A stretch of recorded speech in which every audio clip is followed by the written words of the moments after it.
আপুনিও যদি ভাবিছে যে আপুনি লাখপতি বাইদেউৰ বাবে আপুনি গছ পুলি ৰুইছে আৰু আপুনিও লাভ কৰিব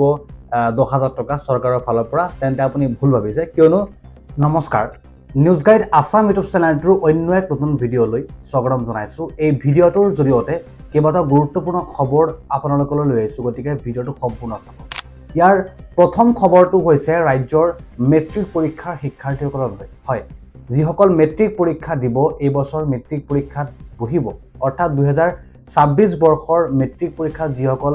ছাত্ৰ ছাত্ৰী বহিব তেওঁলোকলৈ এটা অত্যন্ত গুৰুত্বপূৰ্ণ খবৰ আছে এটা ভাল খবৰ বুলি ক'ব লাগিব কিয়নো তেওঁলোকৰ বেংকৰ একাউণ্টত ধন লাভ কৰিব হয় ঠিকই শুনিছে মেট্ৰিক পৰীক্ষাৰ 6 মাহৰ পূৰ্বৰ পৰাই তেওঁলোকৰ বেংকৰ একাউণ্টত টকা লাভ কৰিব কিন্তু কিয় এই টকা প্ৰেৰণ কৰিব ৰাজ্যৰ চৰকাৰে আৰু কিমান টকাকৈ লাভ কৰিব ৰাজ্যৰ শিক্ষাৰ্থীসকলে সবিশেষ জানিব মুখ্যমন্ত্ৰীয়ে এটা বিশদ ঘোষণা কৰিছে যে মেট্ৰিক পৰীক্ষাৰ 6 মাহৰ পূৰ্বৰ পৰাই মেট্ৰিক পৰীক্ষাৰ যিসকল ছাত্ৰ ছাত্ৰী আছে তেওঁলোকৰ বেংকৰ একাউণ্টত 300 টকা প্ৰদান কৰা হ'ব প্ৰতি মাহে অৰ্থাৎ মাহে 300 টকা আপুনি 6 মাহত লাভ কৰিব 6 মাহলৈকে লাভ কৰিব কিন্তু কিয় প্ৰেৰণ কৰিব ৰাজ্যৰ মুখ্যমন্ত্ৰী গৰাকীয়ে এই কথা ঘোষণা কৰিছে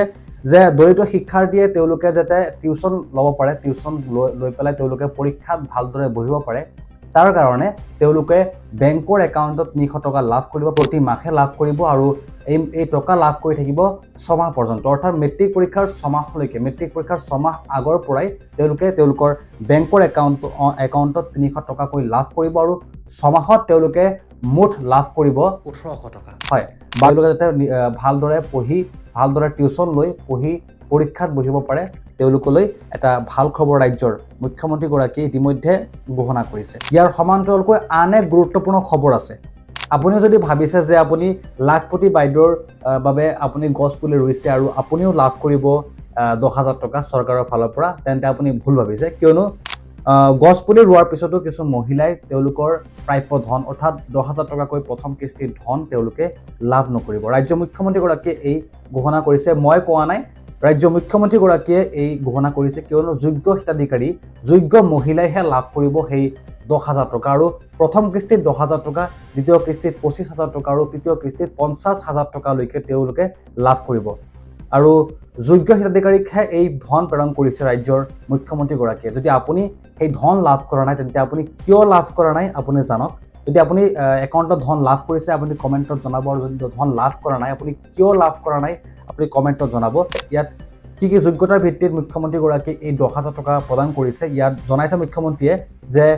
যিবোৰ মহিলাৰ 3টাতকৈ বেছি সন্তান আছে তেওঁলোকে এই ধন লাভ নকৰিব যদি আপোনাৰ 3জনতকৈ অধিক সন্তান আছে তেন্তে আপুনি এই ধন লাভৰ পৰা বঞ্চিত হ'ব লাগিব মুখ্যমন্ত্ৰীৰ মতে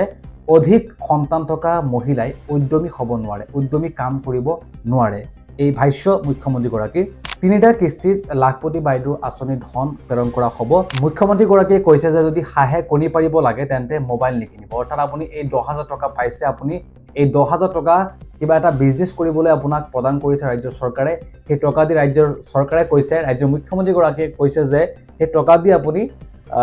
মোবাইল নিকিনিব আপুনি সেই টকা দি হাঁহ কিনক কুকুৰা কিনক বা আপুনি যি কোনো ধৰণৰ ইয়াত উদ্যমী কাম কৰক অৰ্থাৎ বিজনেছ আৰম্ভ কৰক আপোনাৰ আৰু সেই